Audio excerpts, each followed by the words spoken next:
Assalamualaikum warahmatullahi wabarakatuh. Perkenalkan, nama saya Hibatul Azizi dengan NIM L1A120068. Saya dari kelas R001 Program Studi Kehutanan Fakultas Pertanian Universitas Jambi. Baiklah, pada video kali ini saya akan menjelaskan tentang mata kuliah statistika dengan materinya yaitunya statistika inferensial. Baiklah, yang pertama yang perlu kita ketahui terlebih dahulu yaitunya tentang pengukuran. Pengukuran bertujuan mendiskriminasikan atau membedakan sifat yang hendak diukur, kemudian secara kualitatif atau kuantitatif. Kemudian kemampuan dari suatu pengukuran untuk membedakan sifat yang diukur atau diamati disebut skala atau derajat pengukuran. Skala pengukuran dibagi menjadi nominal, ordinal, interval, dan rasio.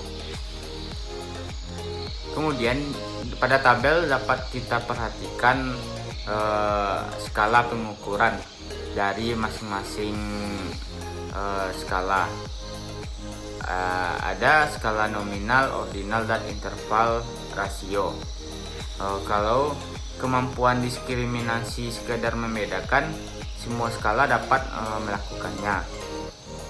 Sedangkan untuk yang terakhir, pada kemampuan diskriminasi mengukur kelipatan, hanya skala rasio yang dapat melakukan atau mengukur hal tersebut. Selanjutnya ada statistika deskriptif, yang mana bermaksud sebagai peringkasan, pengklasifikasian, dan penyajian data. Statistika deskriptif merupakan sebagai langkah pertama sebelum analisis statistik inferensial, analisis terhadap data dari seluruh populasi. Kemudian statistika deskriptif merupakan data yang diambil dari sampel. Sampelnya tidak bertujuan generalisasi atau inferensi ke populasi. Kemudian sampelnya tidak representatif atau mewakili populasi. Kemudian dilihat pada tabel, yaitu yang pemilihan ukuran pemutusan atau tendensi sentral menurut skala pengukuran data. Pada skala data nominal yang dapat diukur yaitu hanya modus, sedangkan pada skala rasio yang dapat diukur semuanya, mulai dari modus, median, dan mean-nya. Kemudian ada analisis data, dibagi menjadi dua. Yang pertama analisis deskriptif. Dari peringkasan atau klasifikasi datanya yang dapat diukur yaitunya ukuran pemutusan, ada mean, median, dan modus. Kemudian untuk ukuran sebarannya yang dapat diukur yaitunya rank, rata simpangan baku. Sedangkan pada penyajian datanya yang dapat disajikan adalah narasi, tabel atau daftar, kemudian diagram, grafik, dan gambar. Kemudian yang analisis kedua ada analisis inferensial. Yang pertama ada estimasi, pengujian hipotesis. Selanjutnya istilah-istilah umum yang perlu dipahami. Yang pertama ada sampel, maksudnya kelompok data yang diolah. Kemudian ada populasi, kelompok data yang diwakili. Kemudian ada statistika inferensial, maksudnya prosedur statistika yang dimaksud atau untuk menarik kesimpulan tentang populasi berdasarkan informasi pada sampel. Kemudian ada hipotesis, maksudnya pernyataan dugaan sementara dari kajian teori tentang populasi. Selanjutnya ada rasional. Rasional pada kondisi real pengolahan informasi atau data. Maksudnya karena keterbatasan waktu, biaya dan tenaga tidak memungkinkan mengumpulkan dan mengolah seluruh informasi yang ada di lapangan.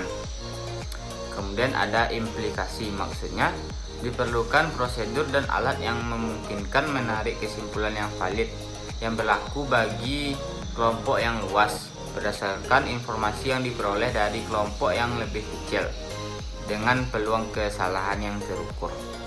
Nah, statistika deskriptif pada gambar ini dibagi dua, ada populasi dan sampel. Dari populasi ada parameter dan satuan ukurannya. Karena tidak memungkinkan pada suatu kondisi mengukur secara keseluruhan pada populasi, maka dilakukanlah sampling kepada sampel. Kemudian dilakukanlah pengolahan data statistik seperti jumlah rata-rata, S kuadrat, S dan R. Kemudian digeneralisasi atau diinferensiasi kembali ke dalam bentuk populasi. Kemudian statistika inferensial. Yang pertama estimasi, yaitu penaksiran nilai parameter berdasarkan statistik. Ada estimasi titik dan ada estimasi interval. Yang kedua ada pengujian hipotesis. Maksudnya untuk mengetahui keterkaitan atau hubungan antara variabel di populasi, maka dilakukanlah uji statistik. Kemudian statistik analitik atau inferensial. Yang perlu diperhatikan yaitu ada cara menganalisis data, mengambil keputusan. Metode statistika inferensial berkaitan dengan analisis sebagian data sampai ke penarikan kesimpulan mengenai keseluruhan data. Statistik inferensial yaitu statistik yang digunakan untuk menggeneralisasikan data sampel terhadap populasi. Maksudnya terdapat nilai signifikan di dalamnya. Statistik inferensial ada dua macam, yaitu statistik parametrik dan non-parametrik. Asumsi umum sampel yang perlu diperhatikan yaitu sampel yang diambil harus valid, representatif atau ruang dan waktu, dan bersifat acak atau wajib. Jumlah memenuhi syarat minimal besar dari 30 dan memenuhi sebaran tertentu, umumnya sebaran normal, kontinu dan simetrik. Kemudian pelanggaran yang sering terjadi pada asumsi ada keterwakilan validatis dan keacakan data bersifat wajib. Kemudian jumlah dan sebaran menentukan jenis uji statistika yang dapat dipergunakan, misalnya parametrik melawan non parametrik. Kemudian jumlah sampel yang relatif besar dan interval memungkinkan lebih leluasa memilih metode analisis. Selanjutnya, sifat statistik sampel yaitu bersifat stokastik atau probabilistik karena diambil dari sampel acak. Karena itu harus selalu ada ukuran pemusatan atau rata-rata dan ukuran penyebaran atau deviasi baku. Keduanya tidak bisa dipisahkan dan bergantung pada jenis sebaran data atau normal dan lain-lainnya. Kemudian komponen statistik ada rata-rata sampel, ada deviasi baku sampel, kemudian ada deviasi baku rata-rata, taraf signifikansi, dan interval keyakinan berdasarkan asumsi distribusi. Kemudian materi selanjutnya tentang hipotesis. Hipotesis yang pertama ada hipotesis nol atau nihil. HO bersifat netral, maksudnya tidak ada beda dan tidak ada hubungan. Kemudian ada hipotesis kerja atau alternatif.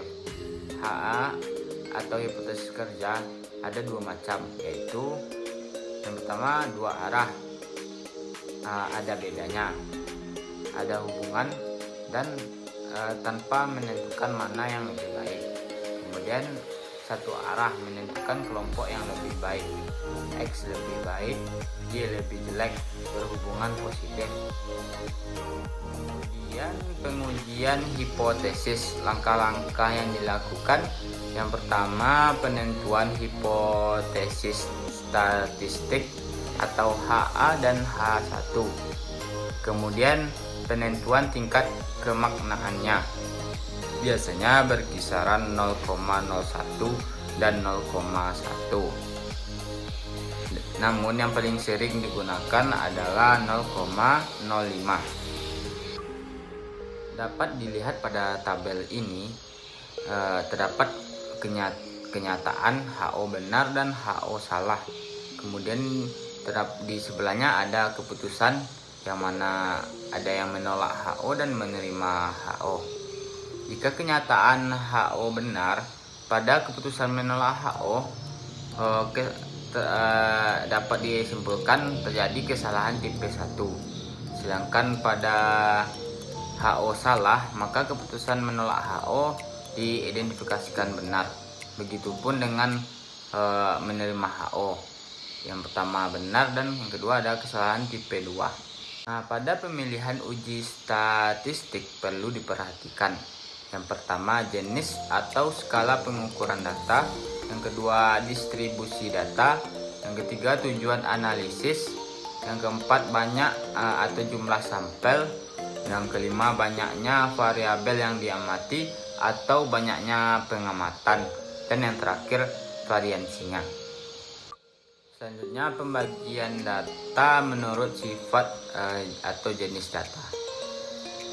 Data nominal bersifat kualitatif, ordinal bersifat semi kuantitatif, dan kedua ini termasuk ke dalam kategori. Sedangkan pada data interval dan rasio merupakan sifat kuantitatif. Kemudian pemilihan uji statistik untuk tujuan komparasi. Pada jumlah sampel atau kelompok terdapat satu jumlah sampelnya, maka langsung skala pengukuran dan distribusi data atau variabel yang dibandingkan 1. Jika 2 dibagi lagi menjadi bebas dan berpasangan. Sedangkan jika lebih dari 2 maka dibagi lagi menjadi bebas dan berhubungan. Kemudian ada pemilihan uji statistik untuk tujuan korelasi. Pertama ada sifat hubungannya. Sifat hubungan terbagi menjadi simetris dan asimetris. Simetris kemudian menjadi korelasi dan menjadi skala pengukuran variabel-variabel yang dihubungkan. Kalau asimetris menjadi regresi, kemudian baru jadi skala pengukuran variabel-variabel yang dihubungkan. Nah, untuk melakukan pemilihan teknik analisis atau uji statistik dapat dilihat pada tabel ini. Sedangkan pada tabel ini dapat dilihat jenis uji statistik yang akan digunakan.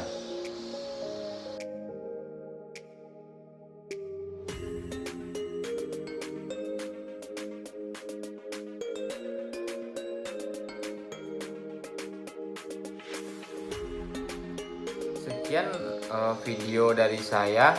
Apabila banyak kesalahan yang saya sampaikan dalam video ini, saya meminta maaf yang sebesar-besarnya.